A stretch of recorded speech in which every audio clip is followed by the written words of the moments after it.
Hoje, no Dia dos Pais, estamos rezando por você, pai, rezando pela sua família, para que você, de fato, viva a vocação para a qual Deus te chamou, a vocação à paternidade. Estamos rezando por você. E para ajudar a compreender a missão da paternidade, um pai estará aqui com a gente agora. O Fernando Nascimento vai pregar, vai trazer um testemunho para nós com o tema Aprendendo a Ser Pai. Vem para cá, Fernando, quero rezar por você e você vai contar para nós, depois com a graça do Espírito Santo, essa experiência de aprender a ser pai. Você que está aqui, você que está em casa, estenda a mão na direção do Fernando e vamos pedir ao Espírito Santo que o conduza. Senhor Deus Todo-Poderoso, nós te pedimos em nome de Jesus, derrama sobre a vida do Fernando agora a graça do Espírito Santo, para que, conduzido pela força do Espírito Santo, ele traga a palavra que toque os nossos corações. Nós queremos experiência sobrenatural, impactante, por meio do Espírito Santo. Dá, Senhor, uma palavra profética, que esse testemunho impacte o nosso coração, para que entendamos de fato a nossa missão, para que traga para o coração dos pais que nos acompanham hoje, os pais que estão desanimados, os pais que desistiram da paternidade, ou até aqueles que casaram-se e não assumiram ainda essa vocação, que estas palavras, Senhor, tragam cura e libertação para a vida de tantos pais desse nosso Brasil. Que o Senhor Deus Todo-Poderoso te abençoe, em nome do Pai, do Filho e do Espírito Santo. Amém. Espírito, enche a minha vida, enche-me com teu poder, pois de ti eu quero ser. Espírito, enche o meu ser. As minhas mãos eu quero levantar e em louvor te adorar. Meu coração eu quero diante do teu altar. As minhas mãos eu quero levantar e em louvor te adorar. Meu coração eu quero diante do teu altar, diante do teu altar.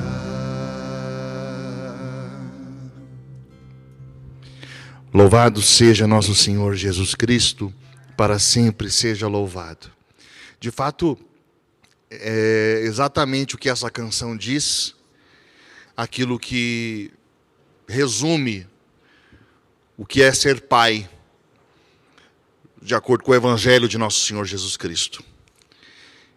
Ser pai é ofertar no altar, ofertar-se a si mesmo e ofertar os seus no altar.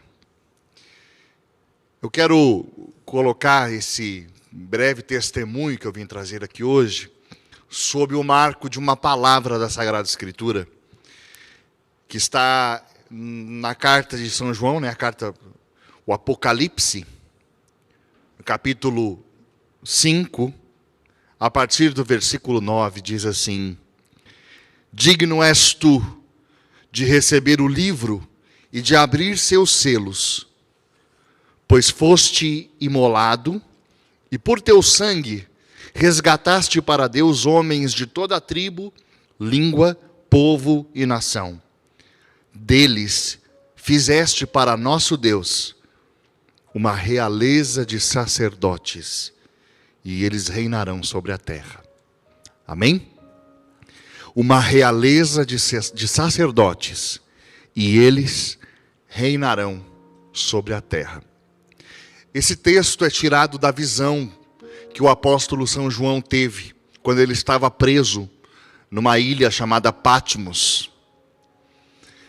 Todos os apóstolos do Cordeiro, todos os apóstolos de Jesus já haviam sido imolados pelo viés do martírio. Todos eles já tinham derramado seu sangue e João era o último. E a igreja estava sob uma grande perseguição. Depois de Nero, outros 2 imperadores vieram e uma perseguição terrível, sanguinária se instaurou sobre a igreja. Foi o período da inauguração do Coliseu Romano, o incêndio de Roma, um pouco anos antes disso, e a igreja estava desolada. E nesse período de desolação, Deus chamou João numa visão. E João viu os céus, e João viu Jesus glorioso, e Jesus começou a mostrar para ele as realidades do céu e da terra, o que está acontecendo e o que há de vir.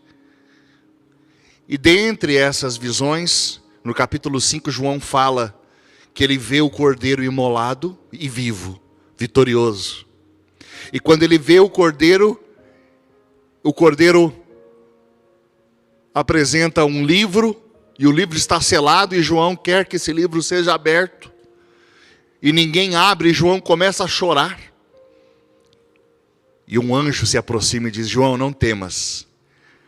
O cordeiro é digno de abrir o livro. O cordeiro é digno de rasgar os selos. Digno é o cordeiro. E aí os anjos, os anciãos começam a cantar esta verdade. Todo o povo redimido pelo sangue do cordeiro é uma realeza de sacerdotes. E eu estou falando isso para você porque não há como encarar a paternidade cristã senão sob este horizonte. Nós somos partícipes de um sacerdócio. Um sacerdócio que deve ser vivido à imitação de nosso Senhor Jesus Cristo, que é o sumo e eterno sacerdote. Uma realeza de sacerdotes. No início do século XX, um santo chamado São José Maria Escrivá de Balaguer, fundador do Opus Dei, ele, certa vez, em oração, teve uma visão. E a visão que ele teve era de um incenso que subia da terra aos céus, um incenso de adoração, agradável a Deus. E esse incenso saía das fábricas, esse incenso saía dos escritórios, esse incenso saía das oficinas, esse incenso saía dos hospitais, esse incenso saía dos lugares comuns. E o Espírito Santo falou ao coração de São José Maria que todo cristão vivendo em santidade no trabalho exerce o seu sacerdócio. E exercendo o seu trabalho, um incenso agradável sobe a Deus em adoração. E que todos nós deveríamos santificar o nosso trabalho. Como é que se santifica o trabalho? Por meio da oferta. Quem oferta é o sacerdote.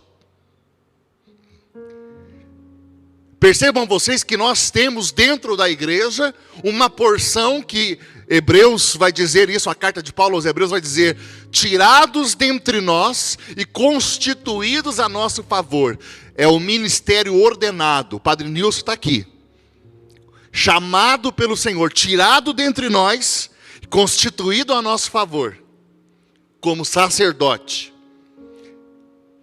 Mas todo o povo cristão é um povo sacerdotal, que deve ofertar a Deus, santificar aquilo que faz. A paternidade cristã é sacerdócio. A paternidade cristã é ofertar-se como vítima. E é sob esse patamar, sob essas palavras que eu quero trazer a experiência que eu mesmo tenho vivido. E eu quero dizer a você hoje que eu não sou um pregador aqui, eu sou apenas uma testemunha daquilo que tem sido as misericórdias de Deus na minha vida. Eu me recordo, irmãos, quando eu era noivo, né, da Vanessa, e nós morávamos lá em Porto Alegre, no Rio Grande do Sul. E nós fomos nos preparar para o casamento. Nós procuramos um sacerdote, e o padre nos apresentou um livro, que falou assim: olha, vocês vão ler este livro, vocês vão rezar com este livro, e essa vai ser a preparação de vocês para o casamento. O livro se chama Amor que dá a Vida. A autora se chama Kimberly Hahn. Ela é esposa de um famoso pregador, famoso professor chamado Scott Hahn, que em 1986 deixou de ser um pastor presbiteriano e se tornou católico. Em 1986, 4 anos depois, em 1990, a esposa dele, Kimberly Hahn, tornou-se católica também.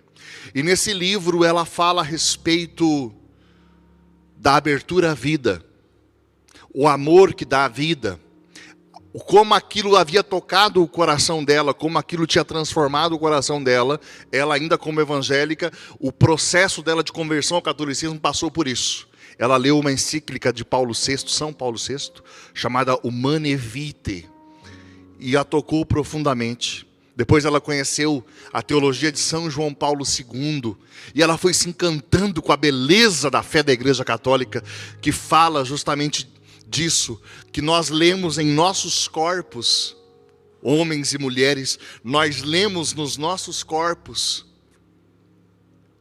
a finalidade para a qual Deus nos criou. Deus nos criou como dom, um para o outro.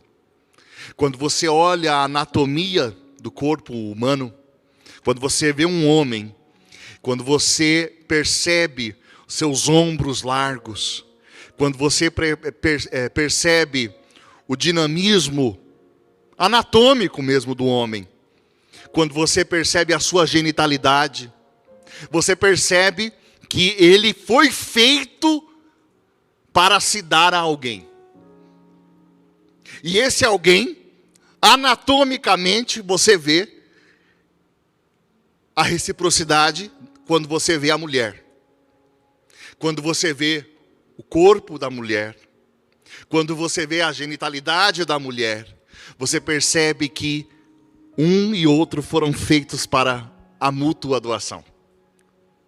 E João Paulo II começa a explicar isso. Um é feito para se dar ao outro, e é tão maravilhoso esse doar-se de um e do outro, que este amor dá vida.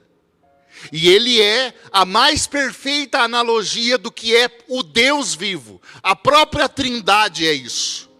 O Pai se dá ao Filho, o Filho se dá ao Pai, e a doação do Pai e do Filho é a pessoa do Espírito Santo. O homem se dá à mulher, a mulher se dá ao homem, e do fruto desta união vêm os filhos. Imagem e semelhança de Deus, ícone da Trindade, homem e mulher os criou. Gênesis capítulo 1, a partir do versículo 26. A imagem de Deus os criou, homem e mulher os criou. Isso tocou o coração de Kimberly Hahn, e ela começa a escrever um livro sobre isso. E eu e minha esposa começamos a ler. E a gente percebeu, enquanto a gente lia, eu e ela éramos participantes ativos, graças a Deus até hoje, de grupos de oração da Renovação Carismática Católica, lá no Rio Grande do Sul. E eu e ela querendo entregar tudo a Jesus. Nós queríamos que Jesus fosse o Senhor do nosso trabalho. Nós queríamos que Jesus fosse o Senhor da nossa casa. Nós queríamos que Jesus determinasse todos os ramos da nossa vida, tudo. Mas quando chegava na questão filhos, nós já tínhamos a coisa planejada. No máximo 3. Então eu percebi que eu não tinha entregado esta parte da minha vida ao senhorio de Jesus. Eu percebi que eu havia determinado, e eu não havia dito a Jesus: Jesus, o que o Senhor deseja de nós? O que o Senhor deseja da nossa vida? E ali, eu e minha esposa fizemos uma entrega. Falamos: olha, Senhor, nós queremos nos abrir a vida, e nós vamos ter Nós queremos ter uma família numerosa, não sabemos quantos, mas nós queremos ter uma família grande. Queremos. E nós vamos confiar que o Senhor vai nos dar esses filhos e que o Senhor vai nos dar força, condições de poder criá-los. E assim foi, nós não tínhamos dinheiro, ainda não temos. Nós tínhamos apenas um ao outro. E nós tínhamos Jesus como o Senhor absoluto da nossa vida. Viemos do Rio Grande do Sul para a cidade de Valinhos, a convite do Padre Eduardo. Eu vim me somar à Associação do Senhor Jesus, trabalhar na Associação do Senhor Jesus, nos projetos do Padre Eduardo. O Padre Eduardo vocês conhecem, é um homem cheio do Espírito Santo, e quem é cheio do Espírito Santo tem sonhos. Quem é cheio do Espírito Santo tem visões. Está escrito, né, a profecia de Joel, capítulo 3. O cheio do Espírito Santo sonha, tem visão. E é assim que é o Padre Eduardo. E eu vim para trabalhar com ele. E quando nós chegamos aqui, nós tínhamos um filho, chamado Rafael. O Rafael, a gente deu o nome dele de Rafael, porque o Senhor disse para nós que o nosso primeiro filho era Deus nos curando. Rafael, né? Deus cura. Nós tivemos o Rafael. Em seguida tivemos a Maria Fernanda. E, passados 11 meses, a minha esposa estava grávida da Maria Isabela. Nós já tínhamos 3 filhos. Quando a Maria Isabela era pequenininha, nós começamos a perceber que o Rafael já tinha mais de 3 anos e o Rafael não falava. Não falava, ele tinha uma série de estereotipias, né? Ficava se mexendo, ele ficava fixado em algumas coisas, não brincava como as outras crianças brincavam, gostava de se isolar. E nós começamos a perceber que tinha alguma coisa errada e começamos a levar para diversos profissionais, ver se ele tinha algum problema auditivo, depois ver se ele tinha algum outro tipo de problema neurológico. Fomos perceber que estava tudo perfeito. E um dia nós chegamos ao diagnóstico que ele tinha transtorno de espectro autista. E não verbal, ele não falava nada. Quando nós recebemos esse diagnóstico, eu e a minha esposa saímos do consultório do Dr. Dioraci aqui em Campinas. Nós nos abraçamos e começamos a chorar, porque nós não sabíamos. E agora? O que a gente faz? Como é que a gente ajuda o Rafael? Como é que a gente educa? Como é que a gente faz ele se desenvolver? Não sabemos. Passou algum tempo, nós fomos perceber que não somente o Rafael era autista, mas a nossa menininha Maria Isabela também era autista. E a Maria Isabela, gente, ela, até 1 ano de idade, ela falava e de repente ela começou a regredir, parou de falar, começou a chorar muito, começou a ficar muito irascível. Eu lembro, conto isso para vocês aqui ao vivo, para o Brasil todo. Ela tinha uma mania de mexer nas próprias fezes. E ela passava aquilo pela casa inteirinha. Às vezes a gente olhava e começava a chorar, porque nós estávamos extenuados, cansados. E assim estava, né? E a minha esposa também tem uma deficiência. Minha esposa, ela tem as 2 mãos, só que são 2 mãos bem pequenininhas. E quando as crianças começaram a chegar, o coração dela já estava, em certo sentido, pronto. O coração dela estava pronto. Mas o meu coração doía muito. E eu começava a dizer: Deus, o que eu fiz de errado? Senhor, o que eu fiz? Por que isso está acontecendo comigo? Por que isso está acontecendo com a minha casa? Por quê?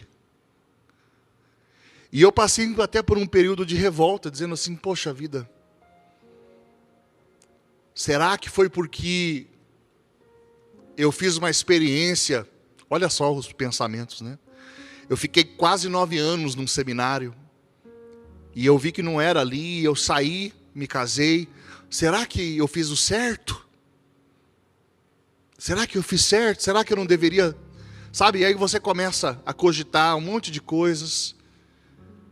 E eu fiquei um período assim muito chateado com Deus. Eu não entendia o que estava acontecendo. Não entendia. E um dia, meus irmãos, eu lendo a palavra de Deus, eu li o Evangelho, no qual Jesus fala para Tomé assim, né? Mostra todo o diálogo, né? Os apóstolos dizem, nós vimos o Senhor. E Tomé diz assim, se eu não ver as suas chagas, se eu não colocar o meu dedo no seu lado, eu não acreditarei. É engraçado porque todos nós, de modo muito ligeiro, nós interpretamos em Tomé o homem incrédulo. O homem incrédulo. Só que existem umas características do apóstolo Tomé, quando a gente lê, não era do perfil dele ser um homem incrédulo. Quando Jesus diz que vai para a casa de Lázaro, ressuscitar Lázaro, Jesus fala assim, olha, eu estou indo para Jerusalém. E todo mundo sabia, se você entrar em Jerusalém, você vai morrer. Você está todo mundo te perseguindo lá. Se você entrar em Jerusalém, você vai morrer. Tomé olha para os apóstolos e diz assim, vamos nós e morramos com ele. Tomé era um homem disposto a morrer com Jesus. Talvez o grito de Tomé é de um homem que não aceita com tanta facilidade um fim triunfal. Ele estava preparado para o pior e 3 dias depois a notícia da ressurreição soava para ele como triunfal demais. Ele falou, não, se eu não ver as chagas, se eu não ver o peito dele aberto, se eu não ver as feridas dele, eu não vou acreditar. E aí Jesus entra de novo, Tomé está lá no meio deles. E Jesus diz para ele assim, Tomé, põe a tua mão aqui. Não sejas incrédulo, sejas homem de fé. E o dia que eu li essa passagem, o Espírito Santo trouxe algo novo para mim. O Senhor disse para mim, Fernando, se você quiser me servir, toque as minhas feridas. E eu fiquei me perguntando, quais são as feridas, Senhor? E o Senhor falou ao meu coração, as feridas são as enfermidades dos seus filhos. Se você quiser me seguir e me conhecer, toque as minhas feridas, não seja incrédulo, mas homem de fé. Toque as feridas. Põe a tua mão aqui. Introduza a tua mão na minha chaga. Seja um homem de fé. Eu e minha esposa oramos a Deus e falamos, e aí, Vanessa, e agora? Nós vamos continuar com o nosso propósito? Nós vamos continuar abertos à vida? O que vai acontecer é que nós podemos ter mais filhos autistas. Nós oramos a Deus. E nós tomamos a decisão. Vamos tocar as feridas. Vamos mergulhar nessas chagas. Vamos mergulhar nesse lado aberto de nosso Senhor. Vamos juntos. E nós continuamos a ter filhos. A Vanessa ficou grávida do Daniel. Nós demos a ele o nome Daniel por causa do profeta, né? Daniel, que é figura de nosso Senhor Jesus Cristo, íntegro, um homem que determinou no seu coração que não ia se contaminar. E o Daniel foi crescendo e nós percebemos que o nosso filho Daniel também era autista. Então nós tivemos o Rafael autista. A Maria Fernanda, não. A Maria Fernanda é a melhor terapeuta dos nossos filhos. Porque ela não lida com eles como se eles fossem autistas, né? Ela fala com eles de um modo normal, ela brinca com eles de um modo normal, ela força eles a se socializar. E eu acredito que todo o progresso que a minha filha, Maria Isabela, teve, porque a minha filha, Maria Isabela, que é autista, ela fala, ela consegue fazer uma série de coisas que os irmãos dela não fazem.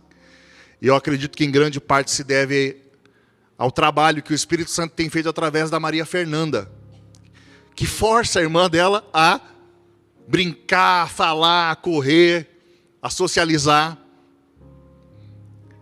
Nós tivemos então o nosso filho Daniel, e dos 3, o Daniel é o que apresenta o grau de autismo mais grave. O Danielzinho, nosso filho, ele, quando dá nos momentos de crise, ele se autoagride. E eu me recordo um dia que o Daniel, de tanto se bater, ele bateu a cara no chão, e ele começou a sangrar muito, e eu lembro que depois que eu acalmei e ele dormiu, eu saí de casa, saí dali de dentro de casa, e fui lá fora, e como não tinha ninguém, eu comecei a chorar, mas chorar de gritar, de soluçar. E aí eu peguei o telefone e liguei para o Padre Eduardo. Falei: padre, eu não sei o que fazer. Eu me sinto inútil. E eu lembro do Padre Eduardo pegando o carro dele e indo lá na minha casa. Eu lembro dele entrando lá em casa. Vocês conhecem o Padre Eduardo, aquela mãozinha do Padre Eduardo que parece uma raquete de tênis. Aquela mão dele, ele colocou aquela mão na cabeça do Daniel, orou pelo Daniel, pediu a Jesus que o acalmasse, e ele ficou ali dormindo. E esse é um dos momentos assim que eu me lembro, né? Jesus entrou na nossa casa através de um sacerdote. E mais uma vez disse para nós: toque as feridas. Nós tivemos mais uma filha, chamada Maria Cecília. Ela está com 2 anos. E a Maria Cecília também não tem autismo. Maria Fernanda e Maria Cecília não são autistas. Daniel, Rafael e Maria Isabela são. Daniel e Rafael são autistas não verbais, eles não falam. Isabela desenvolveu a fala, né? Daniel, repito, é o autista mais severo, né? O clássico, aquele que fica se embalando, que se bate, que se agride. E ainda abertos à vida, esse ano, pela graça de Deus, nós descobrimos que a Vanessa está grávida da Maria Helena, do nosso 6º filho. E talvez você esteja aí do lado de lá dizendo: mas que loucura isso que você está falando. Por quê? Eu quero dizer para você que eu não sou ninguém para dizer a você quantos filhos você tem que ter. Não cabe a mim, isso cabe a você. Você e sua esposa diante de Jesus. Não deixa ninguém ficar enchendo a sua cabeça de quantos e quando. Isso não compete aos outros. Ninguém meta a colher na sua família. É você e a sua esposa e Jesus. Vocês oram a Deus, vocês se debruçam diante da palavra, vocês se debruçam diante do catecismo da Igreja Católica, vocês oram a Deus, escutam a Deus e respondem a Deus. Porque é diante dele que você vai se apresentar um dia. É diante dele. Mas nós entendemos que era nosso chamado, nosso dever abrir-se à vida e levantar o nosso coração a Deus e apresentar essas crianças. E eu quero já ir encerrando para a gente rezar juntos. Eu me lembro que um dia eu estava caminhando com o Rafael. Eu saía de manhã para fazer caminhada, eu preciso voltar a fazer isso. Vocês estão vendo aí que eu preciso voltar a fazer isso, estou gordo. Mas eu estava caminhando e E o Rafael levantou cedo, então eu levei ele comigo. Nós fomos caminhar. E aí eu tenho o costume de caminhar e rezar o terço. Eu estava fazendo isso com ele de mão dada comigo. E chegou um momento da minha oração que eu comecei a dizer assim: Jesus, eu quero levar o meu filho, eu quero entrar com o meu filho, levar o meu filho para o céu. E o Senhor Jesus respondeu para mim: você não entendeu nada. Não é você que está levando essa criança para o céu. É essa criança que está levando você para o céu. É esse filho que está levando você para o céu.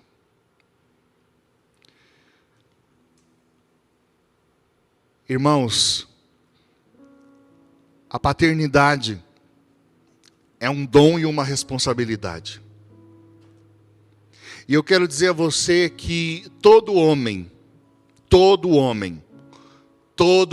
lê no seu próprio corpo que ele foi feito para se doar, para se unir e para dar vida.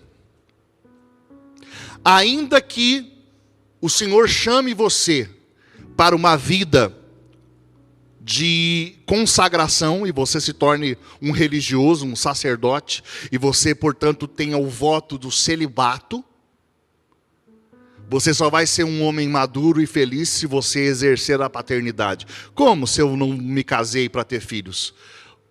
O sacerdote precisa ser pai. O religioso precisa ser pai.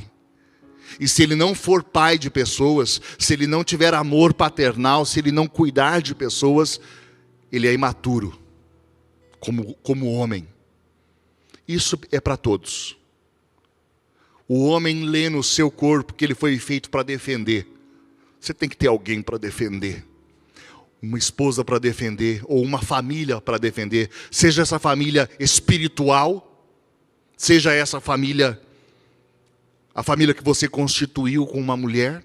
O homem foi feito para defender.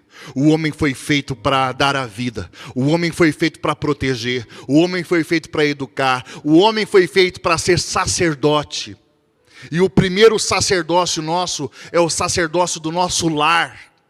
Nós somos os principais responsáveis por levar os nossos a Deus. Eu sei que nós estamos muito acostumados, homens. Eu falo com vocês agora de homem para homem. Nós estamos muito acostumados a termos em nossa casa mulheres de Deus. E as mulheres de Deus fazem novena, elas vão à missa, elas vêm a retiros, elas levam as crianças, por aí vai. Mas eu quero dizer a você, querido homem, que naquele dia, quando você se apresentar diante do trono, diante de Cristo Jesus, me permita dizer isso, não é a sua mulher que Jesus vai perguntar a respeito de seus filhos, é a você. Porque você é o pai. Você é o sacerdote. Quando lá no Gênesis o homem e a mulher caíram, perceba vocês, com quem nosso Deus estabelece um diálogo? Com Adão. Adão, o que aconteceu? É com o homem. A responsabilidade de levar para Deus é do homem. E olha como as coisas são maravilhosas. Uma pesquisa diz que quando o homem tem uma experiência de conversão,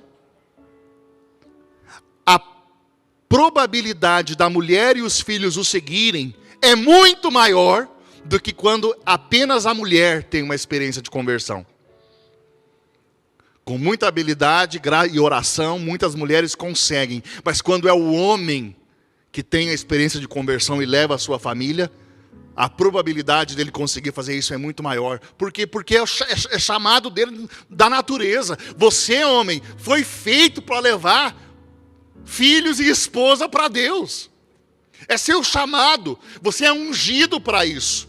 Quando você se apresentou diante do altar com a sua esposa, você recebeu uma aliança e Deus te deu uma unção para isso, para você educar filhos, para você levar essa esposa para Deus. Você é ungido para isso, você é consagrado para isso.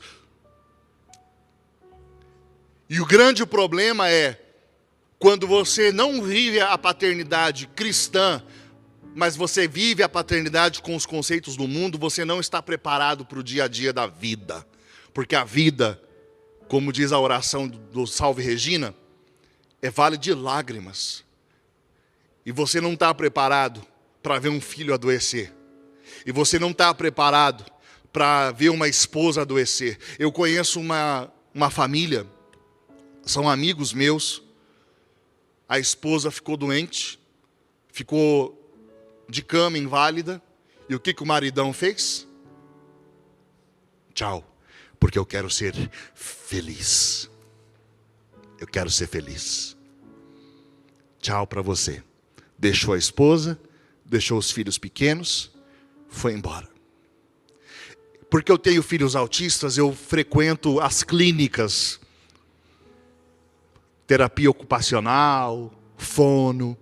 E quando eu sento naquelas salas de espera, a gente fica ouvindo as histórias. É a esposa que está levando a criança para a terapia. E aí, na outra semana, vai o homem forçado, judicialmente, porque o casamento não existe mais. O número de homens que abandonam a família por causa de uma criança especial é impressionante. Ou seja, somos um bando de covardes. Quando a gente abre o livro de Gênesis capítulo 1, talvez você nunca ouviu essa explicação, mas quando eu ouvi, eu fiquei muito impactado. Como é que nós imaginamos Gênesis capítulo 3? Quando Eva cai. Nós imaginamos assim, que Eva estava sozinha, dando uma passeada no jardim.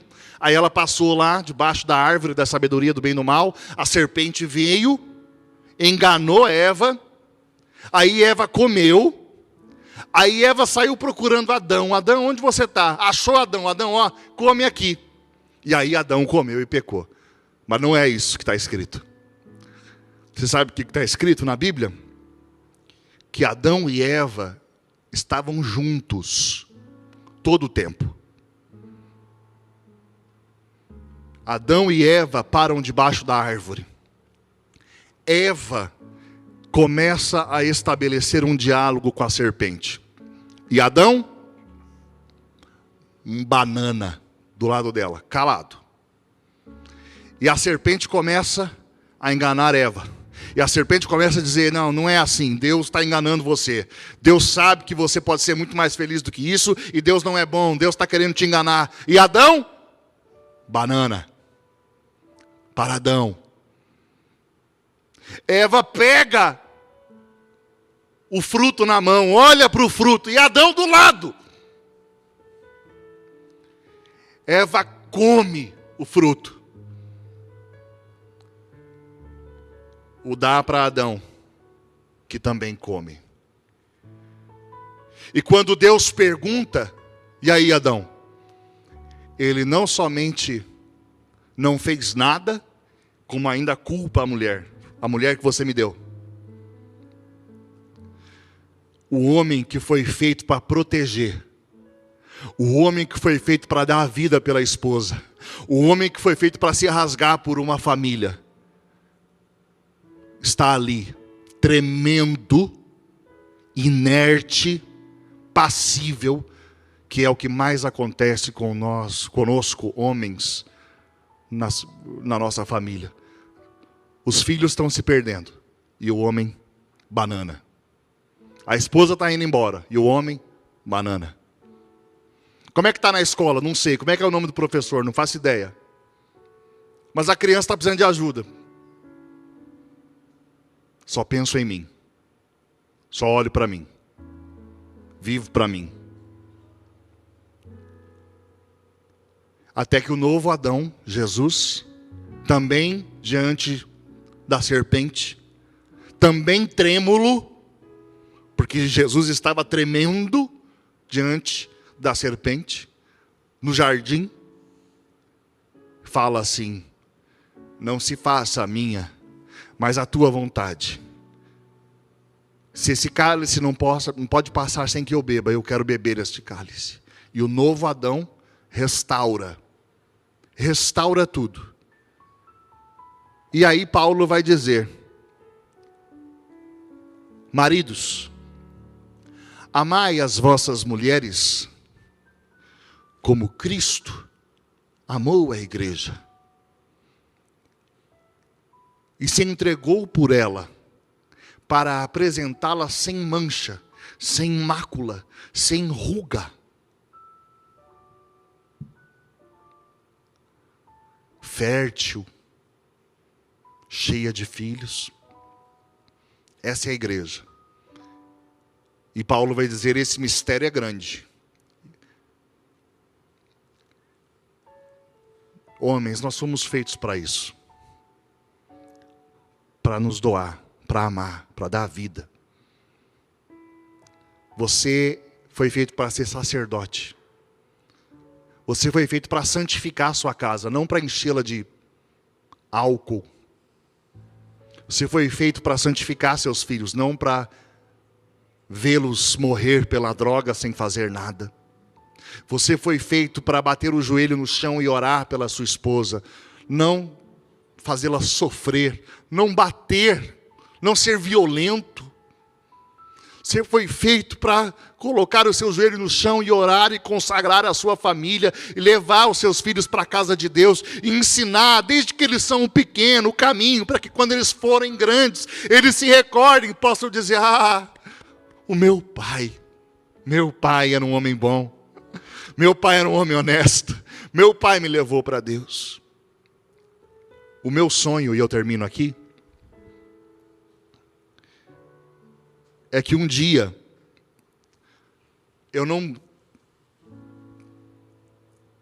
talvez eu não vou deixar alguma herança física, mas eu queria que esse terço aqui,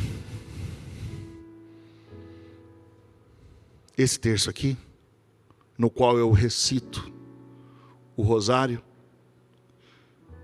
eu queria que essa aqui fosse a herança. Eu queria que os meus filhos pudessem um dia dizer, quem é que vai ficar com o terço do pai? Porque foi debaixo desse terço que ele levou a nossa família. Eu queria que, quando eu estivesse ali,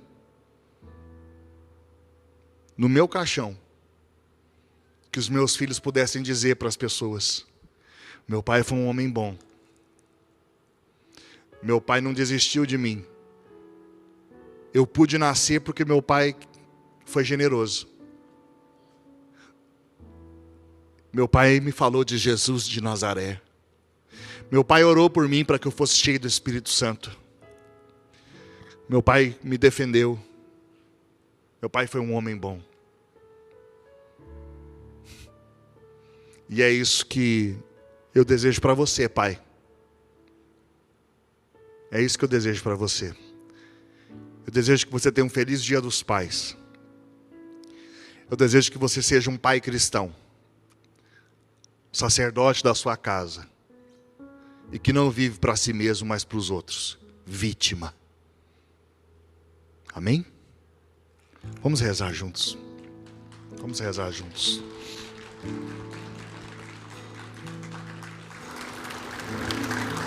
Você que está aqui, te convido a ficar de pé. Você que está em casa, talvez terminando seu almoço, descansando. Se você tiver seus filhos perto de você, busca eles aí. Chama eles rapidinho. Bota eles debaixo das suas asas, debaixo do seu braço. Bota seus filhos aí debaixo do seu braço. E começa a dizer assim, oh meu Deus, eu não vou perder essas crianças não. Eu não vou perder esses filhos. Oh Deus, eu quero levar eles para Ti. Senhor, enche-me do Teu Espírito Santo para que eu possa levar essas crianças diante do Teu altar, diante do Teu trono um dia, que eles possam entrar triunfantes comigo.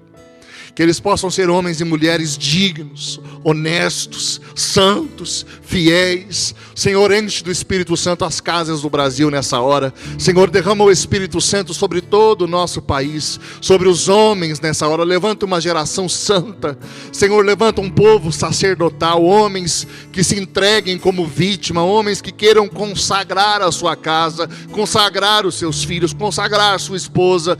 Deus, levanta pelo poder do Teu Espírito Espírito. Nós precisamos de um avivamento, Senhor, porque os tempos são maus. As notícias que temos recebido, Senhor, são de pais que abandonam, são de pais que violentam, são de pais que abusam, são de pais que vão embora, são de pais que se viciam, são de pais que pensam em si mesmos e abandonam. Nós queremos clamar nesse momento, Senhor, derrama teu Espírito e converte-nos, Senhor, dos pais aos filhos, dos filhos aos pais. Levanta, Senhor, uma geração curada. Deus, que os filhos que estão ouvindo agora possam dizer: eu vou orar pelo meu pai, para que o meu pai se converta a Jesus. Eu vou orar pelo meu esposo, as mulheres, para que ele possa ser isso que foi anunciado, um homem cheio de Deus. Senhor, tu podes resgatar tudo. Quantos homens foram tirados do álcool, das drogas, quantos homens foram tirados da prostituição e hoje são pregadores do Evangelho, hoje são anunciadores da tua palavra,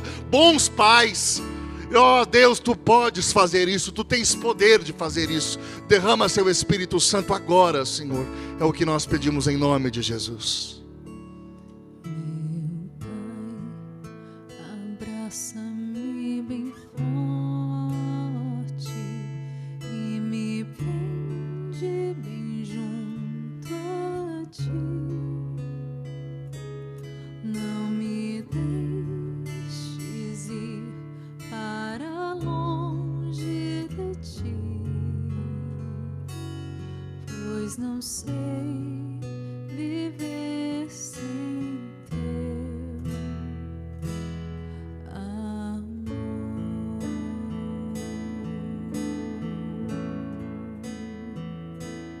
Meu Pai, abraça-me bem forte e me prende bem junto a ti. Não me deixes ir para longe de ti, pois não sei viver sem teu amor.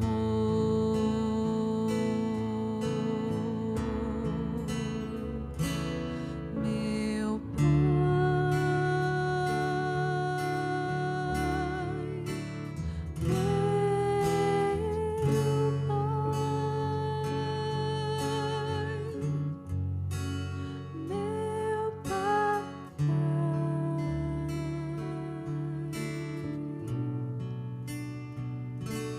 já não sei viver sem ti,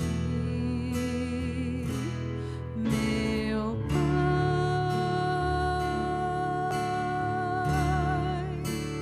meu Pai,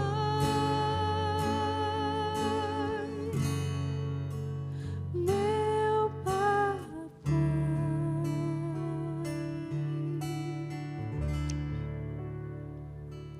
Já não sei viver sem teu amor.